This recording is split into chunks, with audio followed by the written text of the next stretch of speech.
Welcome everyone. My name is Omar Al-Diwachi. I'm a medical anthropologist at the Faculty of Health Sciences. I was asked actually last minute to introduce our guest and speaker today because of vocal cord difficulties. And it gives me really a great pleasure to present to you today Ahmad Kanna. Ahmad, just to say a little bit of, he's a very dear friend of mine, and he was my roommate back at Harvard when we were studying, kind of living in an apartment on was it Beacon Street? Yeah. Dealing with the kind of the global transformation, like immediately after 9/11, and we lived in the apartment. It was me, Ahmed. Ahmed is of an Iraqi origin. I'm of an Iraqi origin, and our third roommate was an Iranian. And it used to be called the Axis of Evil apartment at that time. So it's the same time that whole Axis of Evil was going, and there was a lot of thinking and plotting, but unfortunately nothing really. No major big bangs happened because of that. But I think he's one of the people that, in my intellectual development, in my graduate school, and also kind of being there, kind of comforting as a comfort during very tough times in the U.S. for many of us.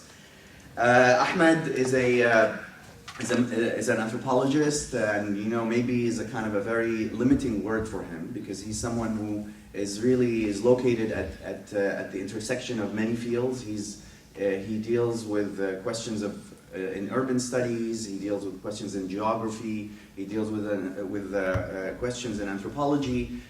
In a way, he's a true thinker and writer who has kind of dabbled with so many questions that deals with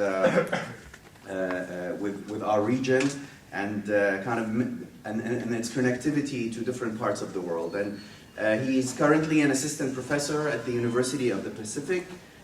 He got his degree in 2006 from Harvard, not 2000. And soon after that, in 2011, he published his book, which was based on his ethnography in Dubai, and the book is called Dubai City as Corporation, published with Minnesota Press. And he's currently working on another edited volume, manuscript, called Rethinking Global Urbanism, which is coming out in April with Routledge. And this is co-edited volume with his colleague Xiangming Chen. And he's also has authored a lot of articles in very different journals, just cultural anthropology, City Review of Middle East Studies. So he's someone who's really speaks to many fields and many disciplines. The talk for the title of his talk today is "A Politics of Non-Recognition?" Biopolitics of Arab Gulf worker protests in the Year of Uprising. So please join me in welcoming Ahmad Kanna.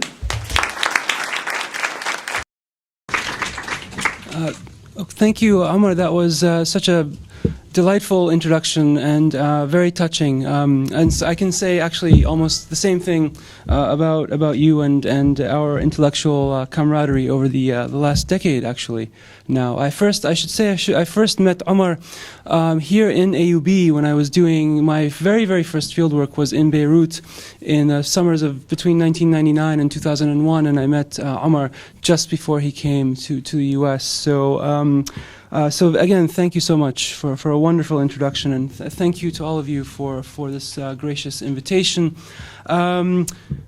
Okay, so obviously we know 2011 is this extremely important year. the Arab Spring, some have called it the Arab Uprisings. And so I'm going to be talking about this, but I'm going to be looking at it from a slightly different angle, an angle that I think has not been articulated at all in the media or in any discussions academically even.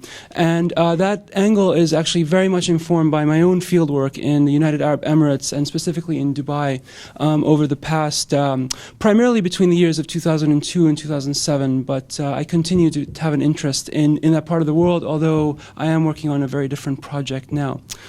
Before I continue, can everyone hear me in this room? Yes? Okay. Okay, great.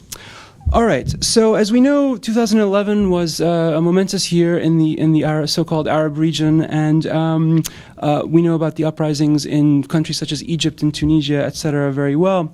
However, for years, workers, and predominantly South Asian workers, have been taking to the streets in countries such as the United Arab Emirates, as well as other countries of the Arab Gulf.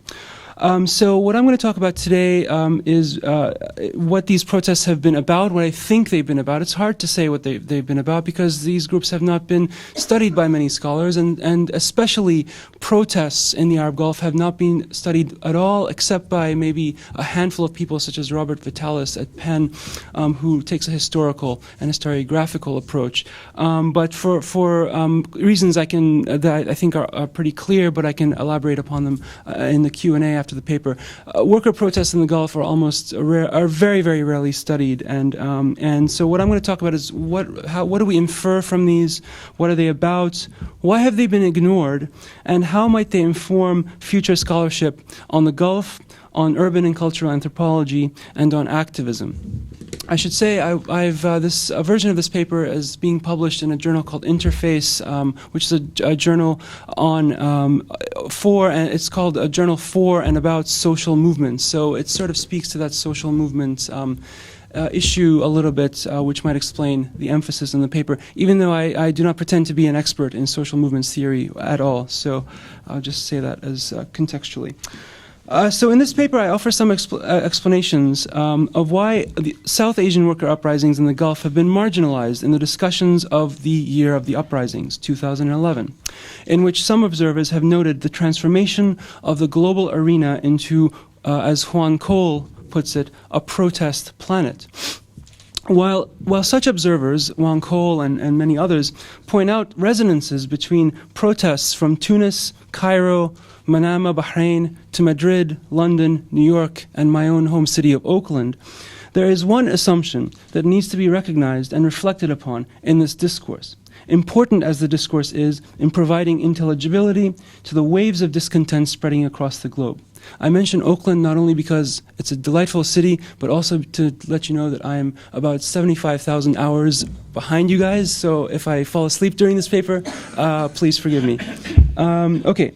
So, while this literature on the protest planet and this discourse is really, I'm very much in line with it, I find it very appealing discourse, I find that there's at least one problematic assumption, and specifically the way in which this discourse claims for the category of uprising a specific kind of uprising, the state reformist rebellion or revolt, which aims at a rights-based political recognition by a state. Important though this is, and though it is the dominant form that the uprisings of 2011 have taken, I will argue today that we should expand our definition of uprising to include activism that does not seek recognition of equal citizenship rights or recognition of equal citizenship by a state. This, in turn, I think will hopefully commit us to think about linkages between citizen uprisings and uprisings by non-citizens, whether in the Arab region or elsewhere. The latter, non-citizen uprisings, often agitate for similar things to citizen uprisings, but primarily they seem to be about, and again my experience primarily here is the Arab Gulf region, they're about things such as economic remuneration, decent working conditions, general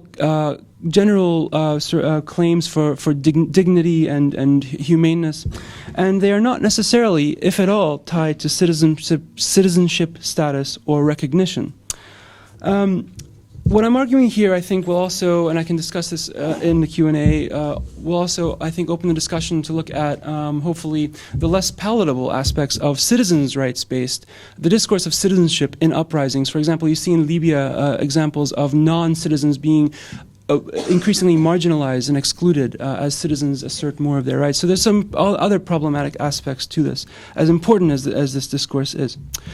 Finally, the novelty of the activism of 2012, implicit after all in the word uprising, tends to be overemphasized in my view in this protest planet genre. This can have pernicious consequences, as in the United States, where the alleged novelty of the Occupy movements, again, ones with which I'm in sympathy, ends up marginalizing the long, continuous, and arduous path of reform and radicalism blazed by minority and working-class activists, in turn privileging the voices and positions of middle-class white actors.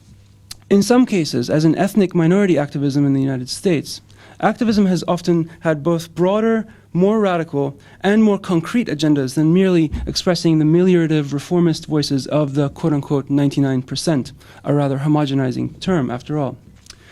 In contexts such as the Arab Gulf, with which I am most familiar as a scholar, uprisings and activism have been both, as in the case of Bahrain and Oman, and continue to be in Bahrain and Oman as we see, have been both about equal citizenship rights, but also often not about this at all, as the case I will discuss here will show.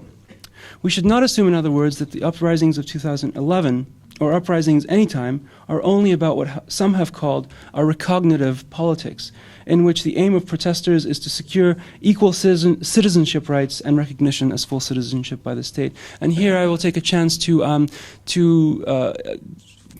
comment on my credit to Saad Joseph, with whom I have known for a long time and who I spoke to last night. And she asked me to mention her graduate student, Lena Mariani, who is working on a really, apparently really brilliant project on non-recognitive politics herself. So this is not my term, obviously. And there's also a bigger literature on this, starting from Frantz Fanon through Monisha Dasgupta and even Aiwa Ong. So it's not my term. And the literature is a big one. So, in any case, the types of protests I discuss here are largely non-recognitive in the sense I've been sketching.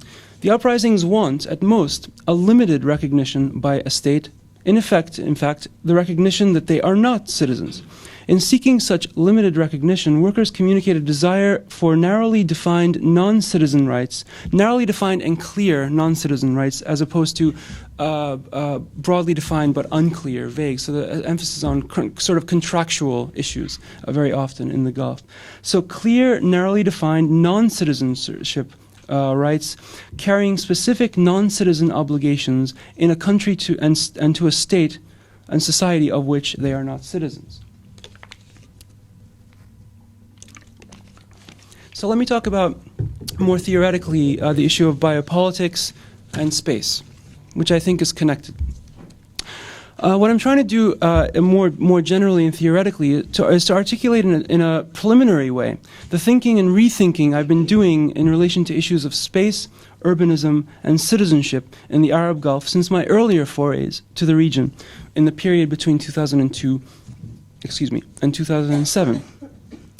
In particular, I see the case of urban space in the Arab Gulf as a productive site from which, to develop ethnographic, anthropological, and cultural geographic projects on kinds of subjectivity and subjectivation, term I've talked about with Omar a lot, that are not entirely or even significantly attached to citizenship rights-based recognitive politics. Rather, as I suggest in some concluding thoughts, the case of the Arab Gulf brings to light in a striking way, and I think helps us even rethink Agambinian notions of biopolitics as a critical process of modern space subjectivity and subjectivation.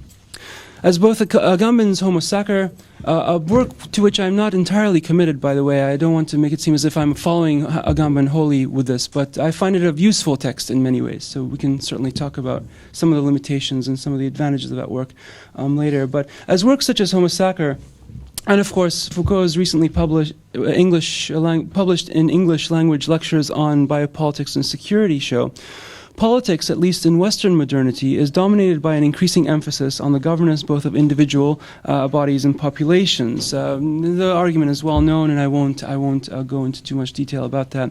But what I find quite striking about at least Agamben's work, and to some extent suggestively Foucault's on these issues, is the role of space, especially spatial process. At the beginning of Homosacre, for example, Agamben notes in a classic formulation that the establishment of sovereignty, of a juridical order, consists of imposing what he calls a sovereign exception. This, in turn, implies what Agamben calls an ordering of space. He uses the German word Ordnung from Ort, which is place or space, the making of place, space. In German, he borrows that from Carl Schmitt as a genealogy through Carl Schmitt's work on this issue of ordering of space, Ordnung, O-R-T-U-N-G. He writes, this is Agamben, what is at issue in the sovereign exception is the creation and definition of the very space in which the juridical political order can have validity. Space, I think, is not an incidental term here, it's central. And I understand it in three senses. He's implying three things. First, this is quite relevant to the empirical cases that I'll discuss. So these three senses of space in Agamben's Homosacre. First, a figurative sense of space. Space as the arena of life, juridical, territorial, institutional, delimited by the authority of the sovereign. Second, space can be read here as an imagined geography of order. An imagined geography, as Agamben puts it, in which, quote, a fundamental localization, Ordnung, traces a threshold, the state of exception, on the basis of which, outside and inside, the normal situation and chaos enter into those complex topological relations that make the validity of a juridical order possible. Third, space is meant more concretely as a kind of placemaking, as can be seen in Agamben's well-known excursus on the camp as the signature place of modern sovereignty. These three senses of the term space may be subsumed under a more general notion of what I call spatialization, an active, imaginative constitution, Ordnung again, or localization, of a space of the inside that is in turn fundamental to the mobilization of sentiments of national identity and belonging.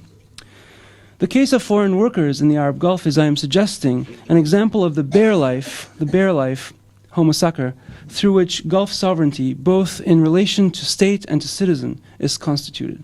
For in the foreign worker, more specifically the targeted body of the foreign worker, can be seen the three senses of space through which sovereignty is constituted, and the ones that I have been outlining so far. In another paper I gave recently, Muna have heard it, I go beyond this paper in some ways, and I think the Gulf actually can help us think about Gambinian biopolitics in a different way, to which it's been the dominant discourses of it have been characterized, and I can again talk about that in the Q&A after this paper.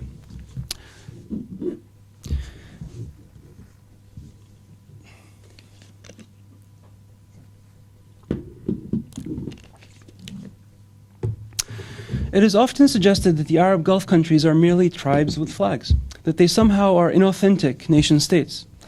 The national populations of these countries is much smaller than that of foreigners, a fact that puzzles not a few observers who wonder how we can properly talk about a nation state in the virtual absence, demographically and economically, of a national population. The urban scapes of the cities of the region seem to supply further evidence. They are fragmented, it is often said. Citizens live in their own exclusive enclaves and seldom interact with foreigners, domestic laborers and households excepted. So how can we speak of a nation-state, the majority of whose economically productive population is foreign, and in which foreigners are the most visible part of public space and the public sphere, such as it is? This is compounded by the fact that the state, quote-unquote, in the nation-state is actually a dual structure. The formal state, with all its trappings, territorial claims, maps, flags, bureaucracies, and so forth, is shadowed by a ruling and notable family patronage structure in which some of the more important business of the state, such as the arrangement of practical rights and duties of governors and governed, take place. We cannot speak of the state as an agentive headquarters of power, let alone, we can't speak of this kind of state really anywhere, but especially here. We can't speak of it as an agentive headquarters of power, to adopt Michel Foucault's terminology. This is not a new insight, obviously. Many others have shown this for a long time. So I'm just building on this insight, the insight of the critique of the agentive construction of the state. So, in other words, thinking about sovereignty not in terms of the static imagery and nomothetic sociology of national territories, maps, flags, coercive institutions, and bureaucracies, but as a set of constitutive relationships. The basic dimensions of sovereignty, what as I'm suggesting, should be seen as situated and practical rather than abstract and transcendent. Sovereignty emerges. It is a socially grounded process. And I think that comes out very clearly in the work of Agamben, especially when he talks about space and the camp as constituting subjects in a very particular modern way. Let me now turn to my empirical case before returning to a more speculative terrain. It is, to reiterate and expand upon my earlier point, the relationship between citizen and foreign worker in particular, and in particular, the spatializing practice that helps to constitute this relationship, and not the institutions of governance or the space of governance in itself that produces sovereignty in Gulf societies. This gets us away from maybe 100%, I'm confident saying 100% of the literature on the Gulf, with the exception of a few other studies, so maybe 99.9%, which talks about the state as this thing, this object, monolith kind of thing. And so what I'm doing is kind of opposing that. From this process, the process of the constitutive process of sovereignty, emerges the space of juridical order, the imagined geography of belonging and placemaking in Gulf urban contexts. So now let me turn to Gulf worker uprisings to flesh this out a little bit.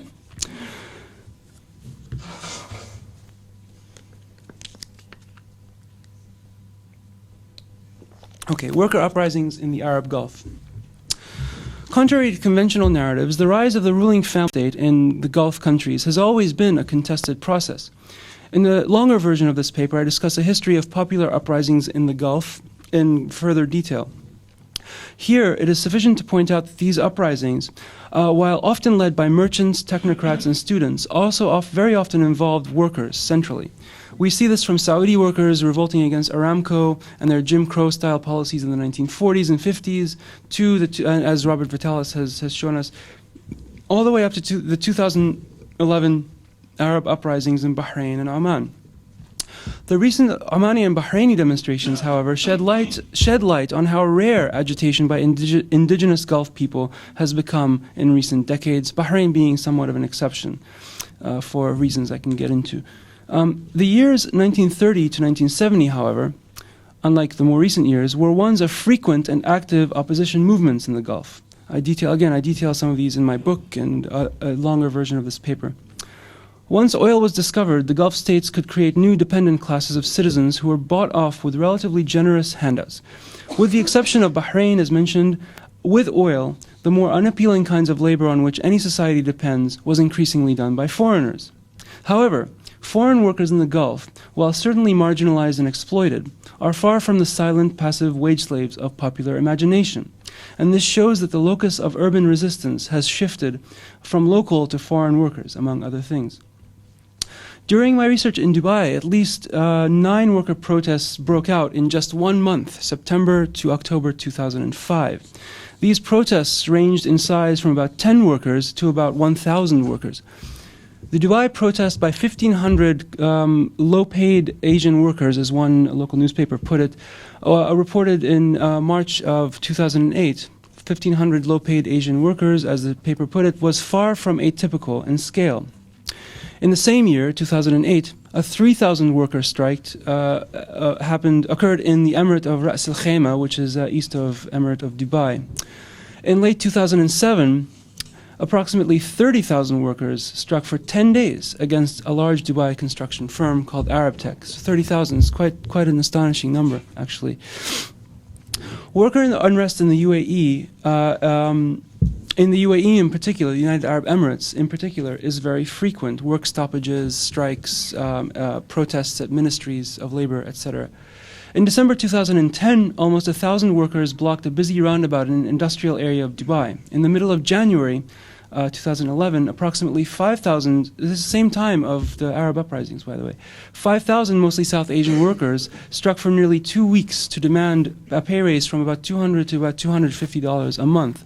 These strikes were no mere fleeting occurrence. They were a common response. I found this very frequent during my research, by workers fed up with systematic, tacitly authorized expropriations of material, welfare, and dignity. As detailed by Human Rights Watch reports and others, on the UAE construction sector in particular, foreign worker grievances relate to wages and to workers' general structural vulnerability, both in the global political economy and local on-the-ground practices by actors both in the UAE and workers' home countries. Practices such as non-payment of wages, deceptive recruitment practices by labor agent, contract switching or canceling by employers, uninhabitable isolated labor camps, and passport confiscation. Perhaps unsurprisingly, the media, whether in the UAE or outside it, has tended to ignore expatriate workers. While UAE English language journalism tends to give migrant workers more coverage than does Arabic language journalism, in both cases the perspectives of workers are at most provided general and very brief outlet. Most of the copious newspaper and online journalism that I read from 2003 to 2007, again, that was a period of my fieldwork in Dubai, essentially, in fact, never bothered to talk to the workers involved in strikes, and to my knowledge, from my more casual reading of the press, the situation hasn't really changed today. These journalists inevitably choose instead state or municipality officials, for example, the head of a police department's human rights division, an academic expert, or a labor ministry official, who are somehow appointed to speak for the workers. Aside from the work of Human Rights Watch and a few scattered bloggers, workers are always represented as a homogeneous mass and nearly always as a threat or a public nuisance. Indicating a set of discursive assumptions in which the workers themselves are incapable of giving voice to their experiences. So why this doxa, or discursive structure of worker marginalization, which actually actively marginalizes workers? Why the assumption that workers cannot or should not speak for themselves? I want to take a moment here to distinguish. I don't want to conflate the uprisings in Egypt and the other Arab countries with the worker uprisings in the Gulf. I think there are significant differences. For example, obviously the recognitive versus non-recognitive thing. So I can talk more about this if you like. But there are, of course, similarities as well. There are similarities, economic issues, deprivation of basic welfare, these kinds of things. There are similarities in these ways. More importantly, the states in both cases, in Libya and Egypt, in the UAE and Bahrain, they react similarly, very, very ferociously, and feel themselves, their claims on sovereignty to be threatened. Why are the Gulf actions not just marginalized, but almost entirely ignored? And don't get me wrong, I'm not saying these are as significant historically as the Arab uprisings, but the sort of disproportion between the one and the other, obviously the Arab uprisings are hugely important and should be covered, but why the almost total non-coverage of the others? Well, let me get into that. I'll give a couple of reasons why I think this is the case. Okay, so more specifically, I call this section Migrants in the Gulf, a Double Bind. I hardly need mention that today the nation-state continues to be the normalized spatial territorial identification kind of phenomenon, however you call it, in the doxa of global thinking, if you will. Because of the demographic factors already mentioned, Gulf states highlight this normalization of the nation-state and its constructedness with special clarity. As the scholar of Kuwait, Anya Longva, has put it, quote, "From the perspective of capitalist and national logic, the political exclusion of expatriates rests on a double rationale which is widely and unquestionably accepted. Some criteria for exclusion are seen internationally as more acceptable than others. She continues, exclusion on the basis of citizenship strikes most observers as a normal state of affairs, whereas exclusion based on race and even based on gender is seen as less palatable, although certainly that's not to deny it also exists, obviously. But citizenship exclusions is seen as more normal, more justified, indeed normal, as opposed to problematic. It appears, she continues, rational and justifiable in the world of nation states. Again, while taking nothing away from the Arab uprisings, one has to admit that this nation-state logic does go a long way to explain why Arab protests in Arab countries are celebrated, while South Asian protests in Arab countries are ignored.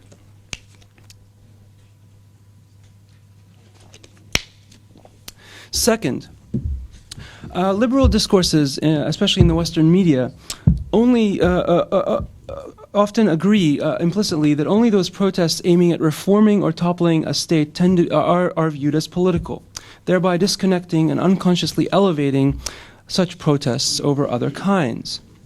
A problematic effect of this becomes evident in the marginalization or erasure of issues of labor and class. While it would be unfair to critique the protest planet discourse, what I'm calling the protest planet discourse here, for being unaware of or unallied with class-based and status-based protests, it is fair to say that the protest planet discourse paints with too broad a brush, extrapolating a bundled notion of class and citizenship as the normative spirit of the uprisings. Sometimes class, status, and citizenship can and should be clearly distinguished, and they often inform activism in complexly different ways. In the UAE, for example, reformist activism, aside from being far more anemic than worker activism, tends to come either from a nationalist or pro-ruling dynasty perspective, operating within a patronage-based ethnocratic citizenship doxa. In this discursive formation, the ruling Arab ethnic group is territorialized as the normative subject of the nation, and the national territory is ethnically constructed as Arab, or more specifically Bedouin Arab, which is an interesting twist on Arabism in the Gulf. Seldom, if at all, do the struggles of citizens for reforms in prevailing seldom, if at all, do struggles of citizens for reforms in prevailing autocratic political economic arrangements make common cause with the struggles of working class foreigners. How am I doing on time, by the way? Do you know? So how much more? You're doing fine. Okay. Thank you.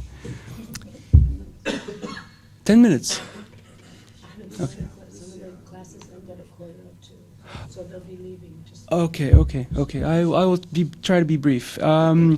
Okay, so let me summarize the next section. I just want to point out something really, really interesting, which I think that the discourse of political rights as a function of national citizenship, this is maybe more obvious than the next point, which is it's made even more problematic when we consider not just Gulf migrants vis-a-vis Arab nationals of Gulf countries, but Gulf migrants vis-a-vis citizens of countries of which they are citizens. So, for example, in relation to middle-class citizens of their countries, they're doubly marginalized. So they're not citizens according to the Arab nationals, and they're not fully citizens according to middle-class Indian and Pakistani migrants. An anthropologist named Neha Vora at Texas A&M University has looked at this very closely. So I'll just mention that.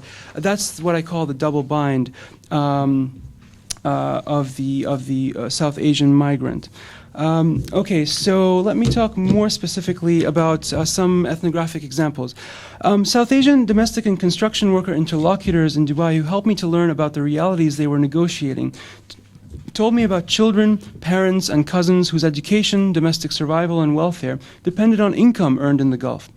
They also told me about material, physical, and psychological challenges of migration to the region, from exorbitant and illegal labor recruitment fees to the vagaries of living with and working for more or less sympathetic employer families, to the emotional toll of living for years, sometimes decades, far from home.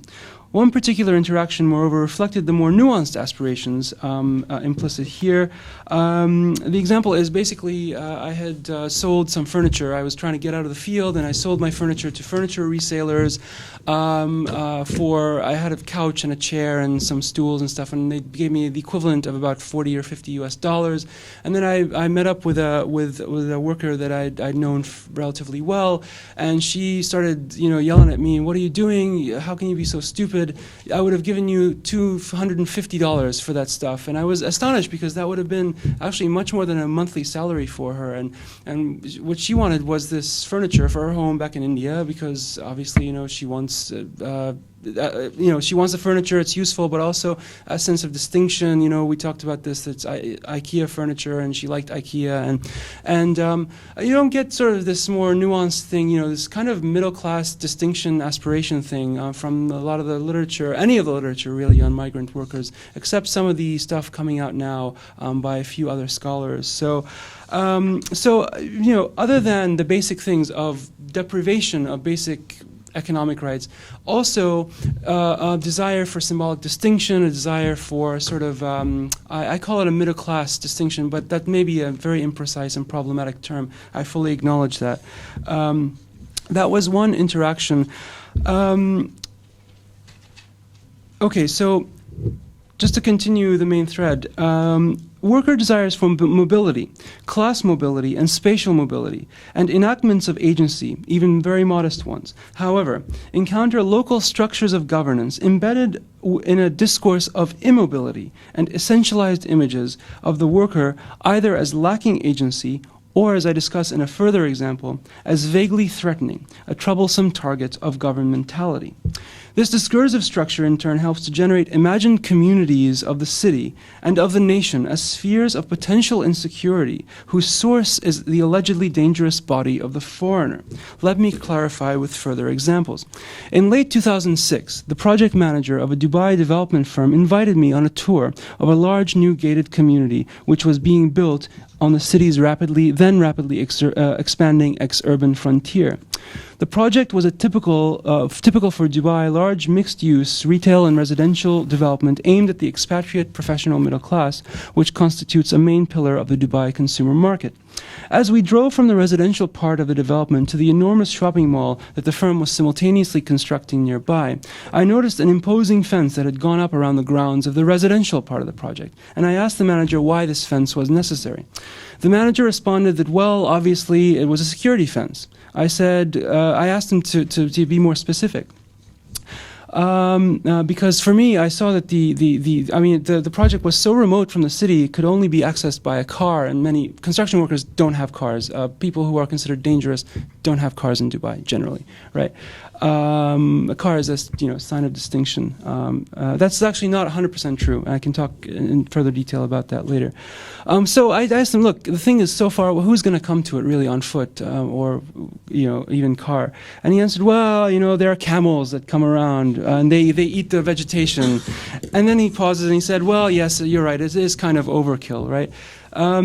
So this was actually at an interesting time in the recent history of Dubai, where one could read almost daily in the press and hear on the TV and among local interlocutors discourses of threat, biological and territorial threat. For example, notices alerting the public of so-called absconding workers and supplying their passport information would appear very frequently in newspapers. For example, notice, quote, notice, this is to inform all the concerned persons, that the persons whose photographs appear above are under our sponsorship and absconding. Any person or firm dealing with them will do so at his or their own risk.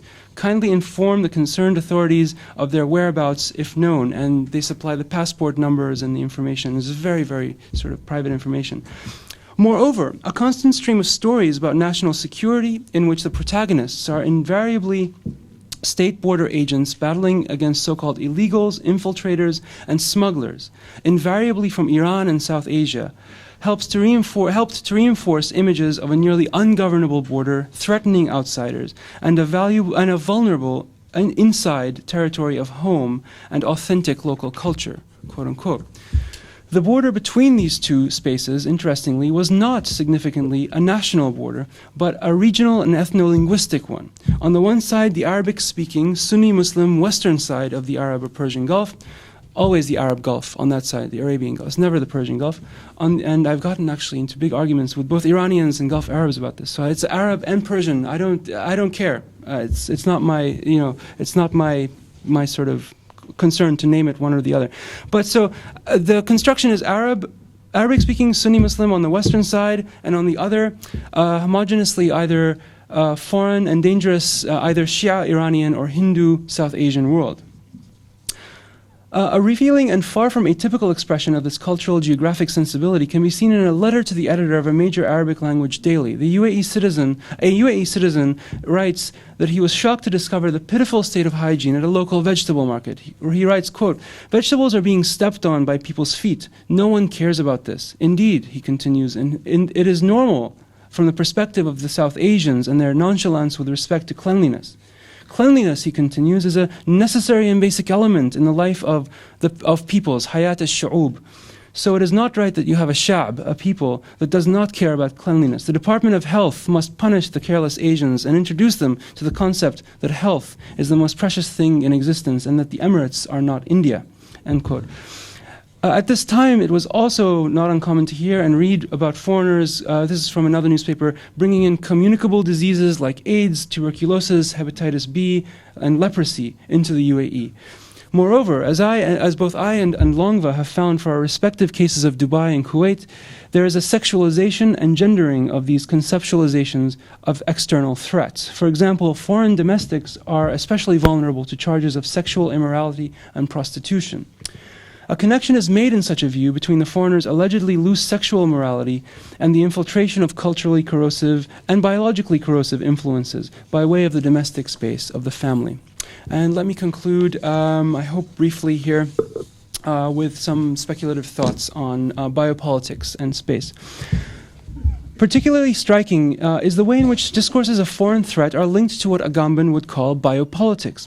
In Hal Foster's recent adaptation of Agamben, this entails, writes Foster, the administration of human life as so much vital matter, or the total management of biological life.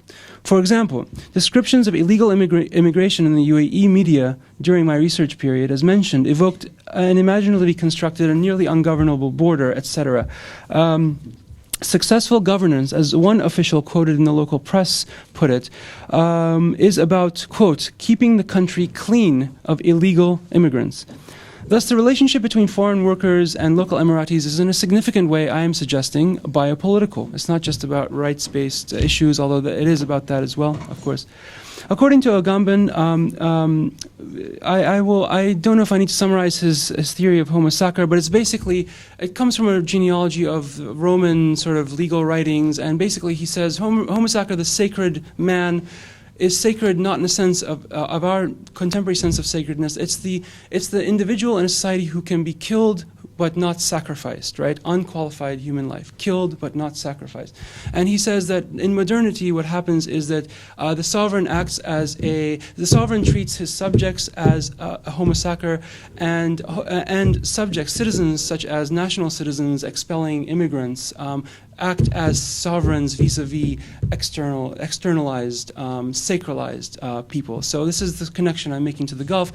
We can think of Gulf sovereignty actually as basically everyone acting as a sovereign vis-a-vis some sort of sacralized thing, whether it's the ruler who does not have to justify anything in terms of law, or whether it's the national citizen who can runway or deport or harm a migrant worker without much sort of punishment. And of course, I absolutely don't want to overgeneralize here. I'm saying that this is a permitted thing in many Gulf countries. Is not maybe the norm, or that every Gulf person thinks this is great. Not at all. I don't want to be misunderstood here.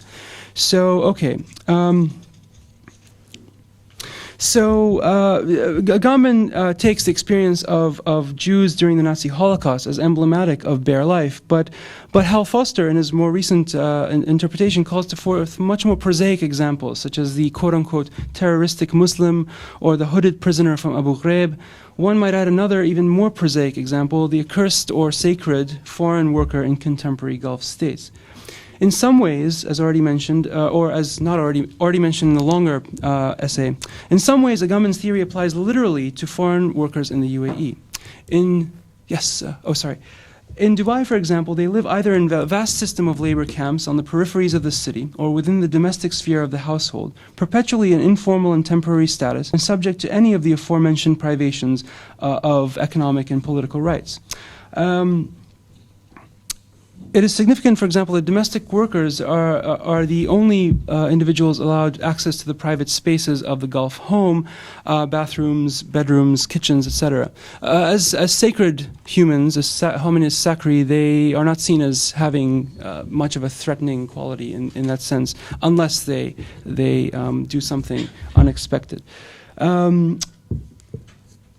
Okay, so I won't need to get into just elaborations on this. Let me go a bit further down. So in my Gambinian-influenced reading, we move away from seeing sovereignty as static and socioculturally disembodied, and instead move towards viewing it as situated and relational. In particular, sovereignty consists in an active constitution of spatial and social relationships through spatializing acts. The tripartite sense of the spatial implicit in the constitution of sovereign order I've already mentioned is apparent. The sovereign order as a spatial figure of order, as an imagined geography of inclusion versus exclusion, and as underpinning a placemaking process in which protected urban enclaves and camps predominate. Ordnung, or localization, is presupposed in Ordnung, the process of ordering, and vice versa. I have tried to complement this view by arguing that this localization ordering is a necessary part of the mobilization of sentiments of national identity and belonging. I argue this in the longer version, that is essential to the constitution of an imagined community. The practical making of the category of the foreign worker becomes the occasion for the localization of order and the construction of imagined geographies of inside and outside.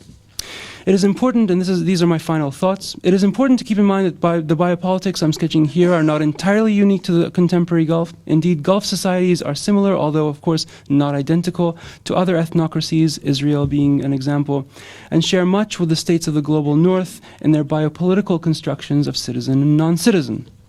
Biopolitics, after all, is crucially keyed to uncertainty. The sovereign uses uncertainty, the threat of a terrorist attack or the cultural threats allegedly posed by nonconformist or categorically excluded people, as a pretext to make more sweeping claims to exemption from the law, in turn subjectivating an acquiescent population. What seems to be significant about the Gulf, however, is the amplified central place of spatializing biopolitics to the maintenance of sovereignty. In the absence of strong institutions of centralization, and endowed with scarcely persuasive founding national mythologies, what Clifford Geertz might call interpretively thin national mythologies, the process of exception takes on a visceral, daily, spatially palpable character in the Gulf countries.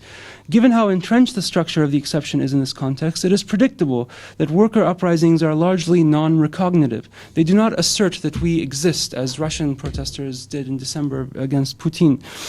Rather, they seek a clearer demarcation between the sphere of citizen and that of non-citizen, mutually agreed upon between host or sponsor and the foreign worker, a binding contractual relationship in which the responsibilities and obligations of each side are clear. Thus, Arab Gulf worker uprisings seek to shape and limit the recognition by the state to get it to agree with the implicit acknowledgement that those rising up are not citizens and do not want citizenship rights or obligations. Ultimately, as politically critical scholars, however, we should not content ourselves with pointing out the specificities of and the differences between the citizen uprisings and foreign worker uprisings in the Arab region. The similarities are also important and should be the occasion of thinking of the resonances and perhaps even potential linkages between the different kinds of movements. While the Arab Spring or Arab quote-unquote Spring rebellions and Gulf labor strikes are different in so many ways, they ultimately both reject the self-exemption of sovereign power from the obligations of the law. In both the Arab uprisings and the South Asian strikes, the assertion that the individual is not the mere subject of the sovereign power, not mere bare life, has been prominent. Both kinds of mass action should be situated in the context of the development of the family and security state in the modern post-colonial Arab world, as distinct phenomena that nevertheless each claim in their own ways to expand the openings for the region's citizens and workers. Thank you.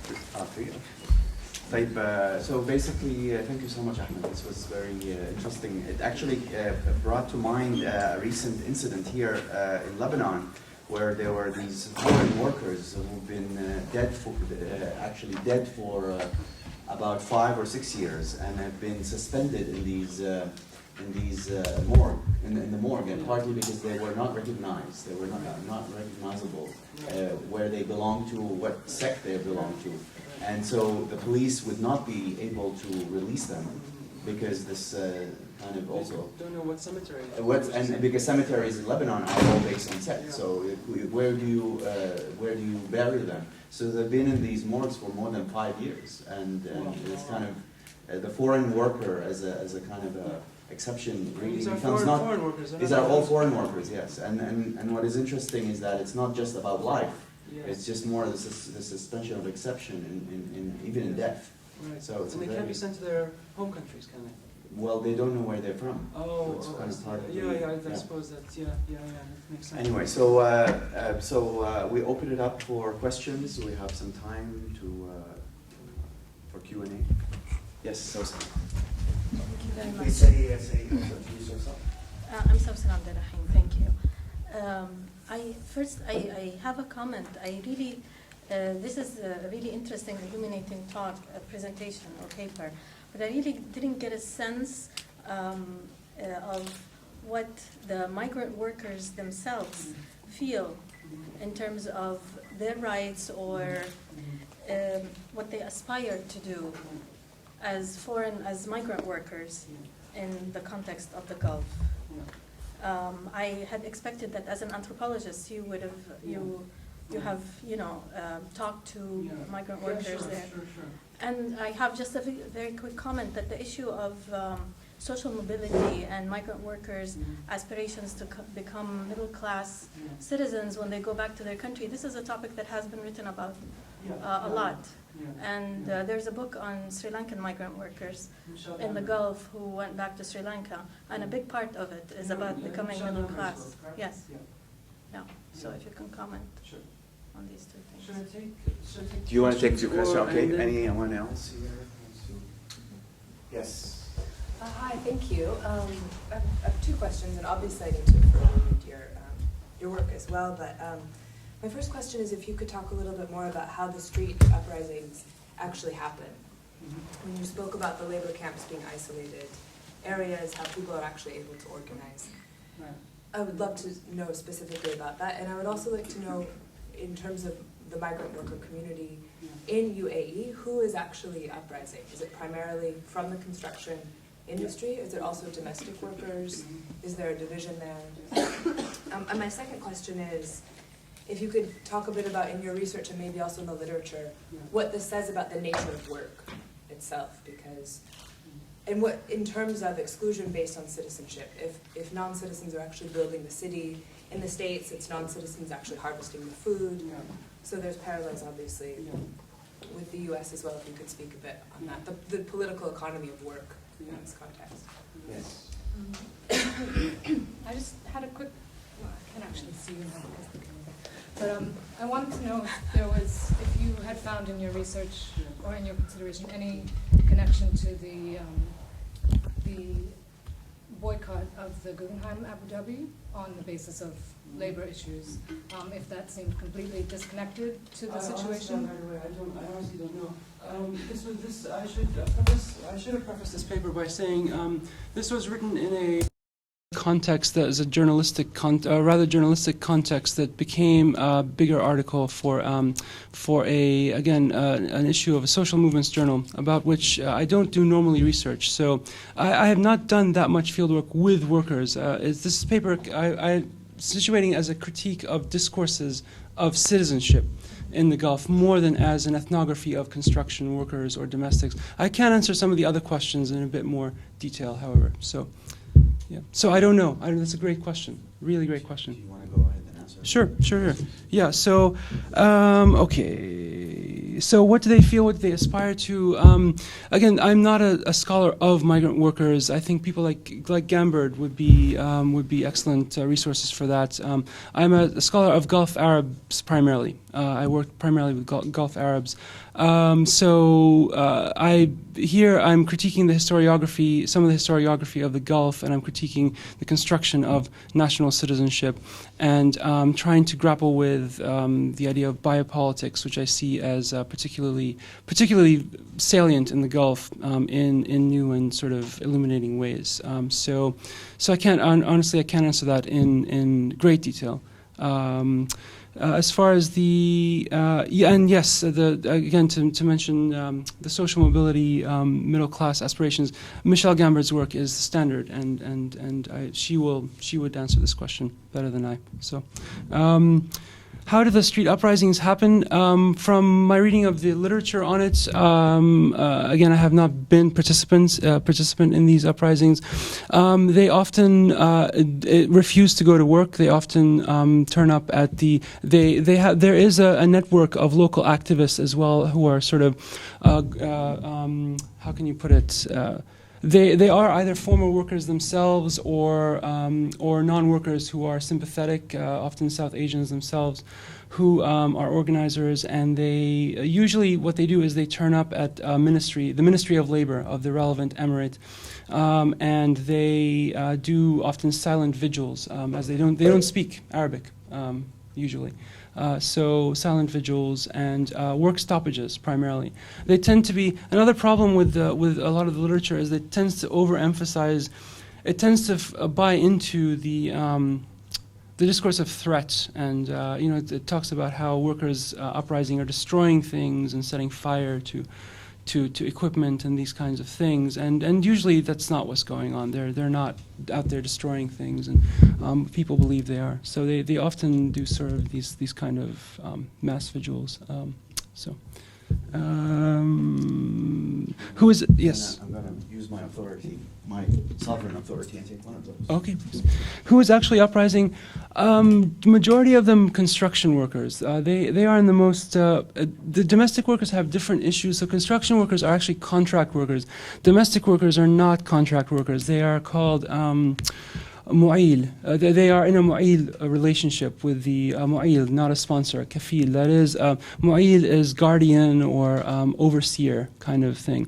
And that's considered the household they work. The employer family is the mu'il. So they're in a position of sort of, they're in an entirely different position to construction workers who are contract labor. So you see construction workers striking because of contract issues. The main thing is we want our contracts to be clear. We want them to be binding. We want to get what we are owed.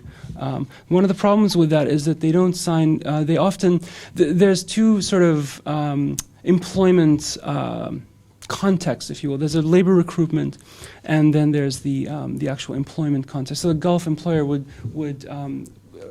ask the labor recruiter to send them workers from India, from wherever, and so the employers are actually subject to some sort of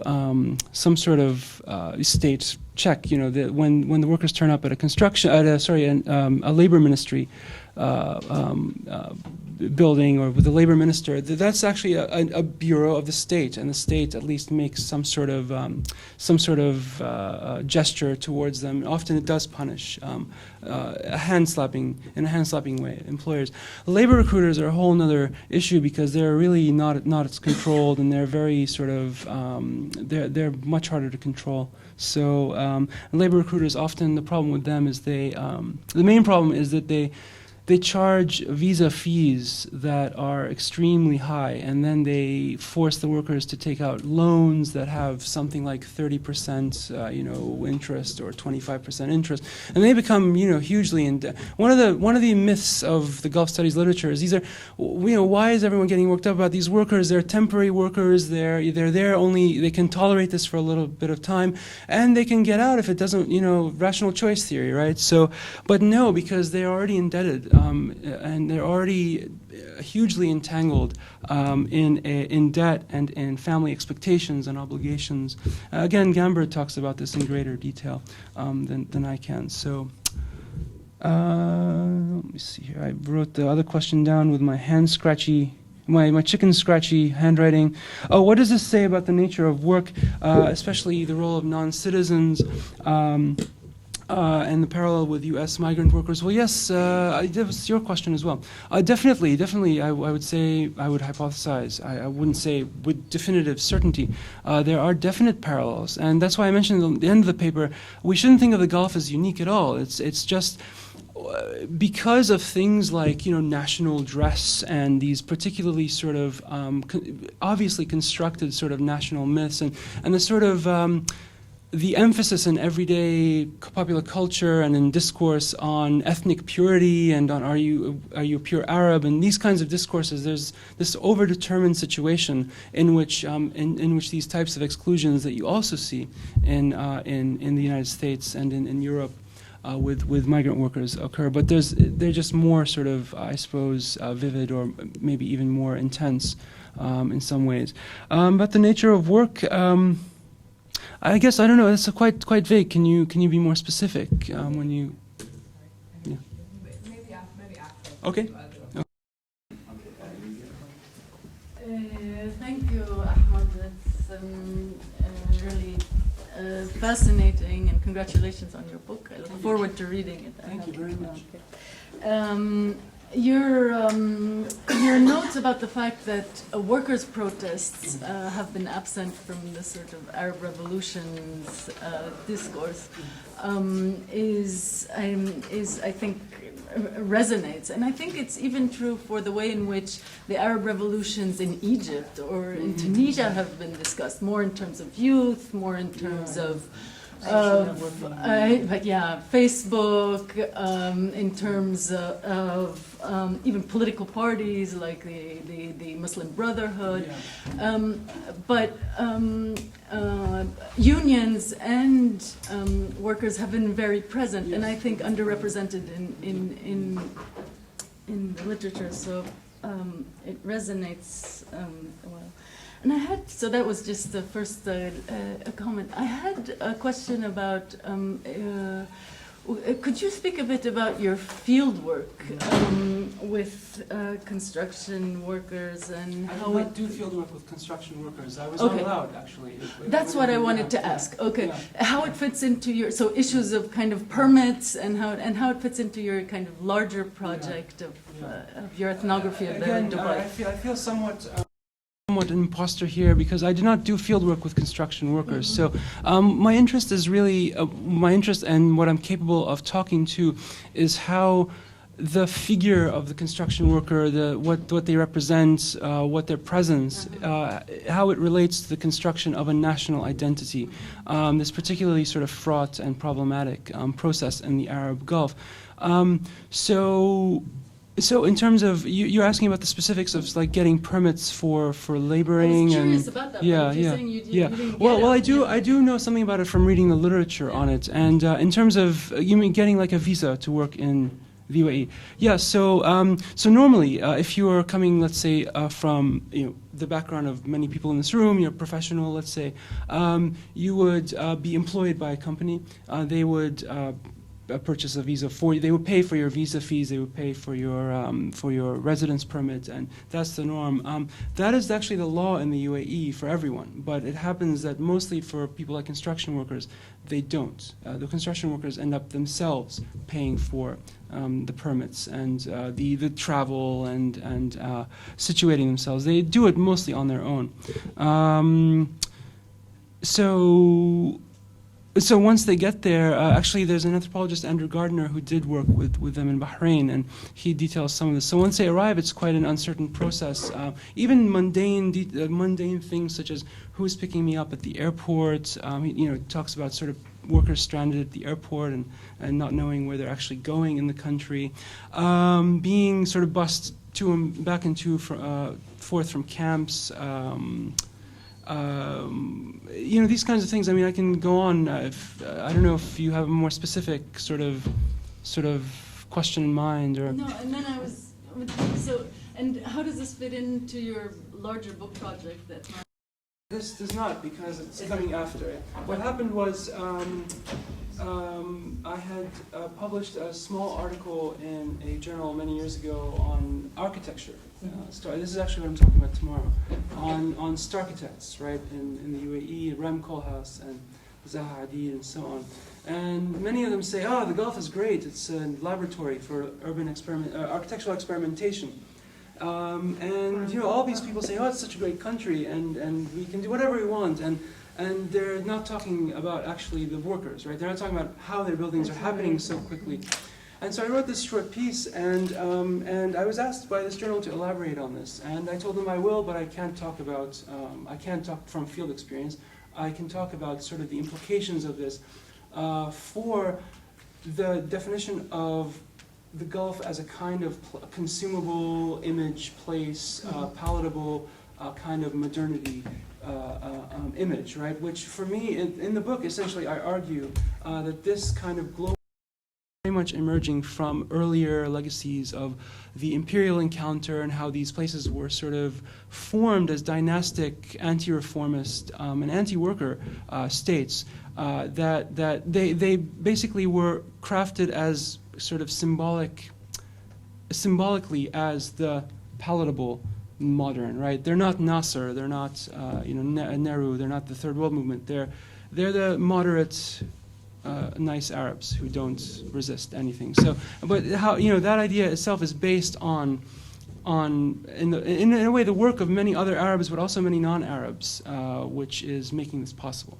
Right. So this is. I suppose I should have contextualized the paper better before delivering it. So essentially, the book talks about this. So that's how it's connected. Yeah. This flows then. So, and it actually connects with what Galen was talking about with the idea that you can do any art institution in the Gulf to this place of complete ideal possibilities. Yeah. Suleiman Khalaf also talks about the society of infinite consumption based on patronage, right? Sure. Okay, having just come from trying to teach a class in political anthropology on Hegel and dialectics, and bringing them to think about master-slave and recognition, right? Wondering, the Gulf, you said there's sovereignty in the Gulf doesn't lie within the state, right? Because it's kind of divided itself up in terms of formal and patronage institutions, and so sovereignty instead is what each person enacts on the people that it can below, and in doing so, it achieves this ideal. I'm a complete sovereign in myself, right? So what happens with these people when they are, and maybe Bahrain is really the only place we could talk about it, but in the press, when these sorts of citizens' demands for recognition from the state are being reported, or when people are going home, are they reflecting then on the conditions of their own ability to be citizens? Because also what you've been describing is how the citizen is constituted as a complete opposite of these people. And Longbo was talking about women, gendering of women in Kuwait in relation to domestic workers. So the people who's doing the reflecting? Are you talking about the citizens or the workers? The citizen strikers, citizen protesters, yes. Has any connection been made with the workers at all in their own? I'm thinking primarily of Bahrain, I think. I think it might be the only place. Bahrain is slightly different insofar as, so Bahrain, and I don't know, let me sort of go about this in a historical way a little bit. As you know, Bahrain's the earliest country where oil was discovered in the 20s, 30s, before Saudi Arabia, right? And it was actually it was the center of the British presence in the Arab Gulf after Iran became after Iran was for a time within. Bahrain was the center, primarily because it was the oil frontier for a time. This was just around the time, a few years after the British Navy had switched to oil, right? So they're exploiting Iran, Iraq, and Bahrain, they thought was the next one. So to make a long story short, the oil was not that much in Bahrain, then they discovered Saudi Arabia, and then history, we know what happened, right?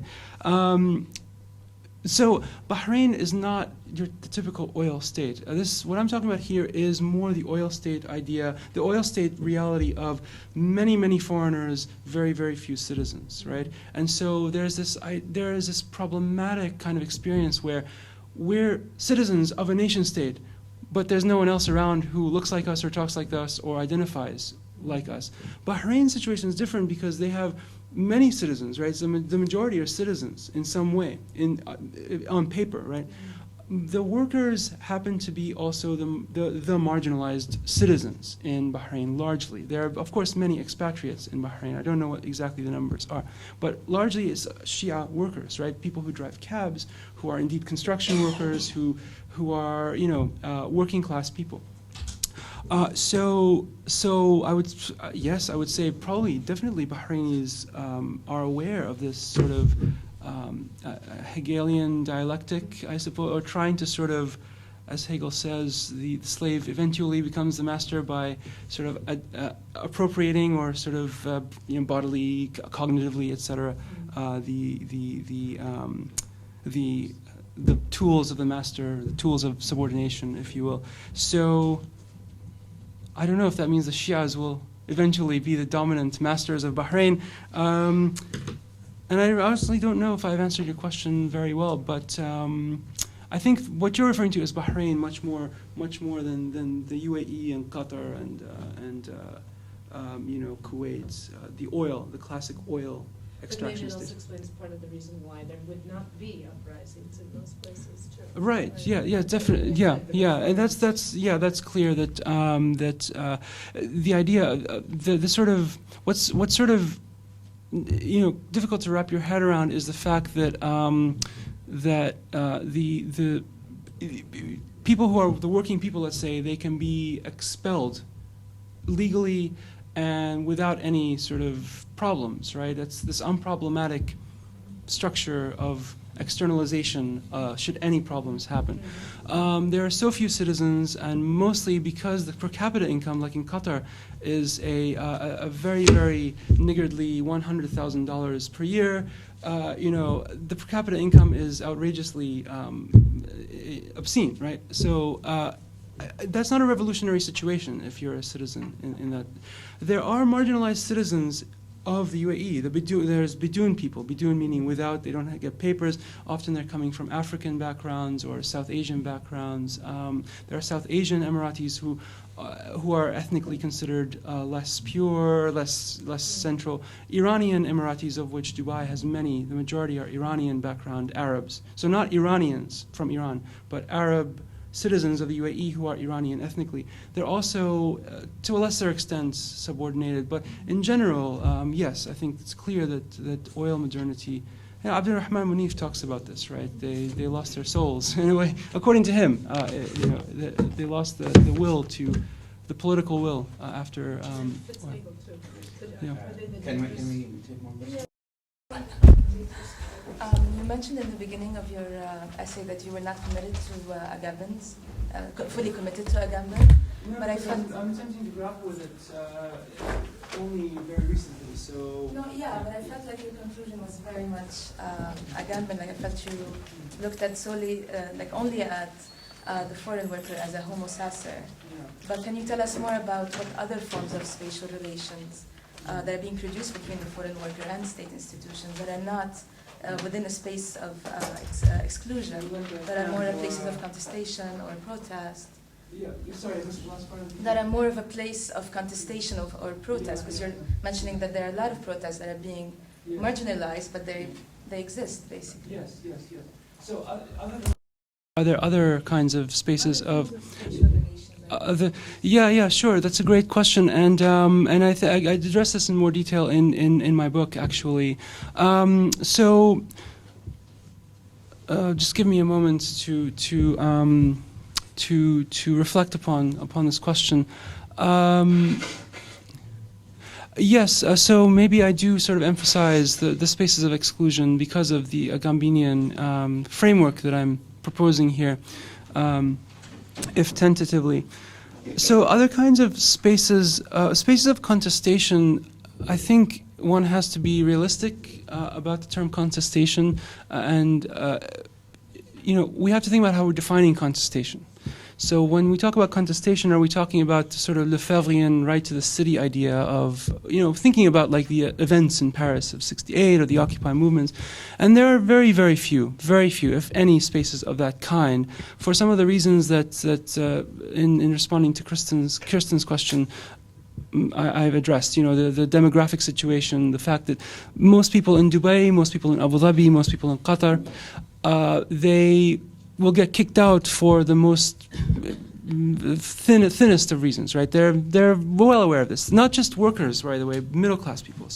So they're not gonna, they're not going to. There have been strikes. You've talked about Yes. strikes because of the effects. So there have been some These are construction worker strikes, right? These are the contested.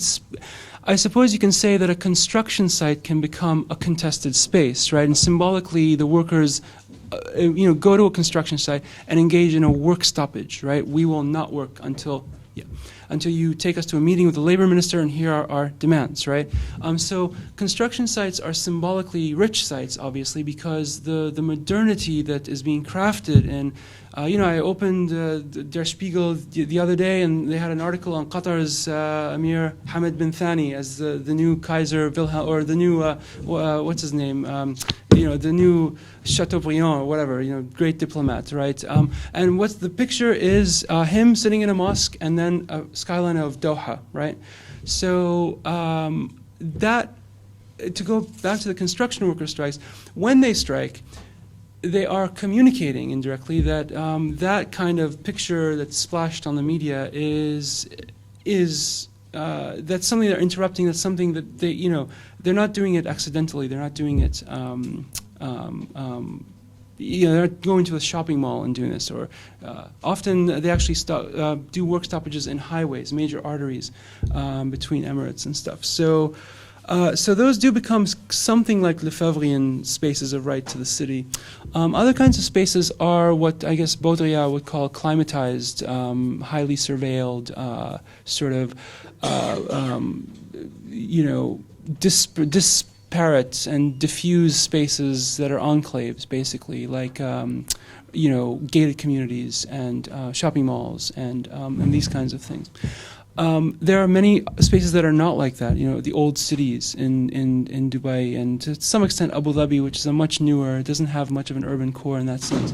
Manama has an old city and a very sort of contested old city, actually Muharraq, on Muharraq Island, and Oman as well.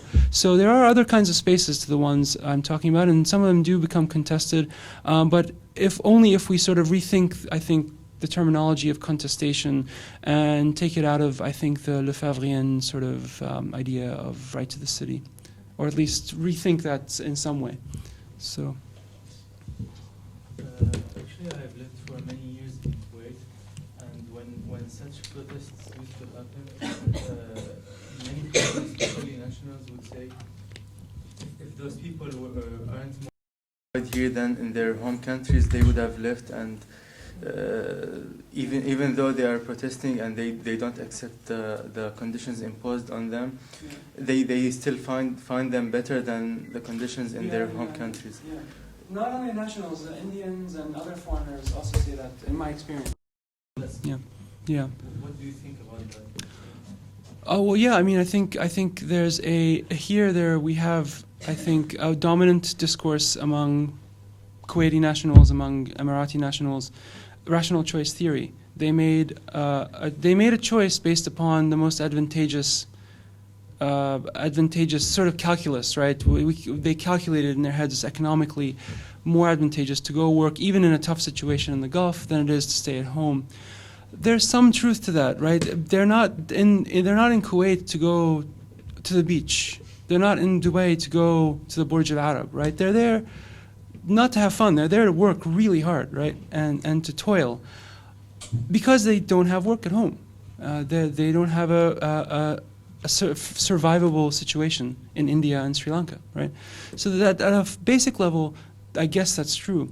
But where it becomes quite pernicious is, I think, I don't think the Kuwaiti nationals you're talking to, or even the Indian middle class people I talk to, they're not making a broad sociological or sort of econometric analysis. They're making sort of a moral, I think, case for why are these people so ungrateful? Why would they do this? Right? We're giving them, they consider everything they do towards these people as voluntary. Yes, and that's a huge problem because between free choice and total sort of lack of free choice, is where it gets interesting, right? They do have agency, they do have, there's a lot of gray between those two poles, but that doesn't, obviously, that's not a justification for, for the stuff that's going on. So rational choice theory, it's actually not just the nationals, it's abetted and reinforced by scholars of the region. The literature on the region, on university presses and so on, also really has this kind of view, with exceptions, of course. There's Michel Gambert's work is fantastic. Suleiman Khalaf has published an old article on this, which is really terrific. There are exceptions, obviously, and there's more people getting interested in this now. Andrew Gardner, Neha Vora, many young grad students at top programs are really getting interested in the Gulf now, and so I think the situation will change historiographically soon. So. Okay, we have two more questions. So one here and then the last.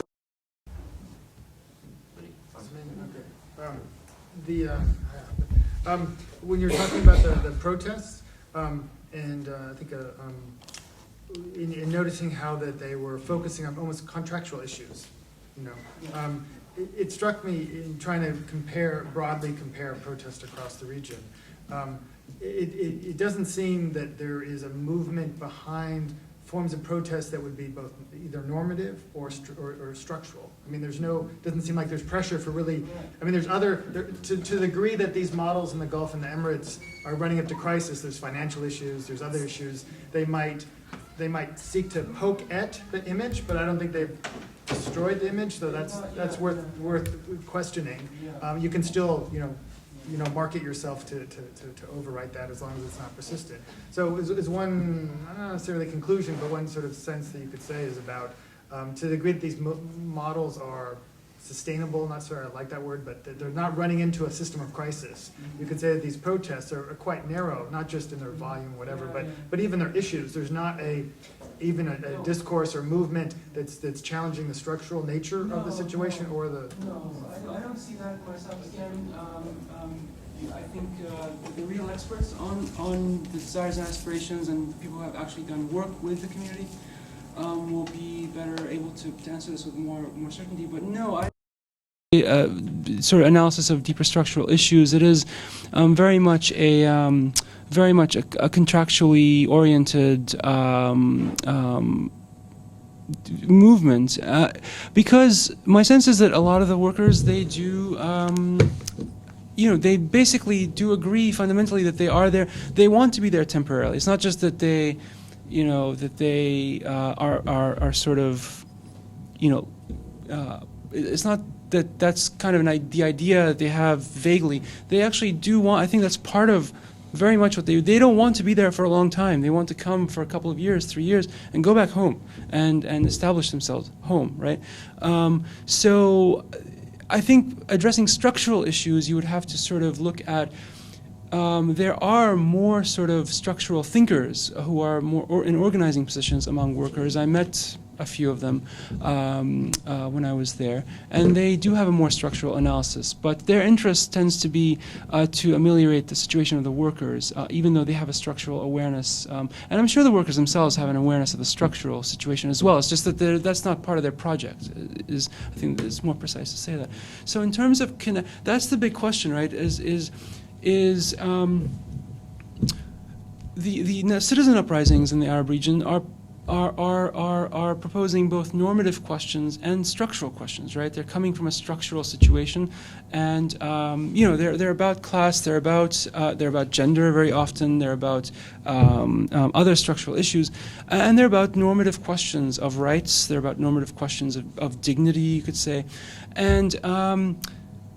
If you look closely at the South Asian worker and non-South Asian worker, the foreign worker strikes in the Gulf, you can probably see some resonances because gender is one issue, right? The construction workers are male, right? Often that leaves women-led households back in India to sort of fulfill roles that are generally both male and female cultural roles, right? Whereas with domestic workers, it's the reverse situation. It's females are working, winning the bread, and males at home are often, because males at home are often unemployed and underemployed, and so there's a structural issue of gender there that is, I think, a resonance, right? Obviously, class issues. It's not sort of the IT professionals from Bangalore who are complaining here. It's people who are working class and peasants and really hardscrabble people from India, from other South Asian countries. So I'm afraid I don't have any answers for this. It's a great question, and I think that's the question I'm posing basically as well. What are the sort of linkages we can think of between structural and normative issues? I think at the normative level they are different types of movements. Structurally, maybe there's more alliances that can be made. But it's not going to come. It's not going to come, I think, from Gulf citizens reforming. Gulf citizens aren't generally interested in reforming this. I think, it has to come from some other source. I don't know. Maybe it's impossible. It seems like so all of this discourse is focused on the relationship between the worker and the state, and I think the real potential maybe is in thinking about this and starting to discuss this discourse in a totally different way, and that these workers, and this is globally, not just specific to the region, is that this offers an opportunity because the potential as a revolutionary force is its ability to completely dismantle the whole idea of the state, and it's doing that globally. You're seeing the very idea of borders erased because of this migration of labor. And I think this is something that shouldn't be suppressed, especially academically. It should be something that is talked about and seen as an opportunity. We're always caught in this. I mean, this debate between workers and state and state has been going on for. You're reminding me a lot of. I think that's a very fascinating point, and I think it's really a lot of food for thought. So I'm afraid my answer is not going to be up to the sort of high standards that you've set with such a. It's a big philosophical question, but certainly I would disagree insofar as when you say those workers are creating a borderless situation. Quite the opposite, actually. The borders are, if anything, I think, made even more harsher because they are sort of. What am I trying to say here? They are doubly excluded. They're not just excluded by one nation state. They are doubly excluded, in effect, by two nation states here, right? Their home state doesn't really. It's a mixed record. To be fair, it's a mixed record. India, Sri Lanka, other Pakistan have a mixed record of defending their citizen rights in the Gulf, but mostly it's a symbolic thing, complaining in the press about these things. They don't have. There's so much sort of economic interconnection between the regions, and the Gulf has a very sort of dominant position because of the remittances, right? Sri Lanka depends on remittances. Pakistan, Afghanistan, they depend on remittances. Their economies are very much dependent on these. So I don't think borders are disappearing at all. In fact, quite the opposite. But what is quite interesting about your comment is that you're making me think about the work of John Kelly at University of Chicago, an anthropologist who writes about rethinking the terminology of empire and whether the United States can be called an empire in the same sense the Roman Empire was called an empire, and so forth. And basically, one of his major points is that, one of the problems he points out about the idea of the nation state and the idea of self-determination in the post-colonial world was that it reproduces a corporate discourse or a joint stock company discourse of stakeholders and shareholders, right? So, rather, shareholders. He makes this fascinating argument that the nation state can be read as a sort of joint stock company, analogically, in which citizens are seen as shareholders, right? They have a share of the ownership of this company, the nation, and he makes a much less sort of coarse metaphor out of it. But he says you can see this especially in situations where, situations where, migrant workers, right, are being, their material welfare is being taken away from them, right? And you have sort of the idea that, similar to an idea in a joint stock company, is, Shell does not have responsibility to the Nigerian Delta, it has responsibility to shareholders. The nation state has no responsibility to migrants, it has responsibility to citizens, right? They have a share in the whole, but in some states because they pay taxes, they have papers. In some states because in the Gulf case they're dependents, or they're sort of, contractually in a way. It is a contractual understanding as well. You get welfare state goods, you get healthcare, you get school. We expect some sort of return compliance from you, right? It's called, the political scientists call it a ruling bargain, which is a problematic term. I analyze it and critique it in my book, but I think there's something to that as well, right? This idea of shareholding Kelly says it's really embedded in the discourse and logic of the nation, and he proposes, like you, getting away from that, and like you, he's sort of putting 3 dots at the end of his analysis, just sort of provoking thought rather than giving concrete sort of outline of what an alternative might look like. So I don't know if that answers your question at all, but you reminded me of his work. I'm a big fan of his work. So. And on these 3 dots, again, this. All right. Amazing. Thank you very much. It's my pleasure. Thank you all.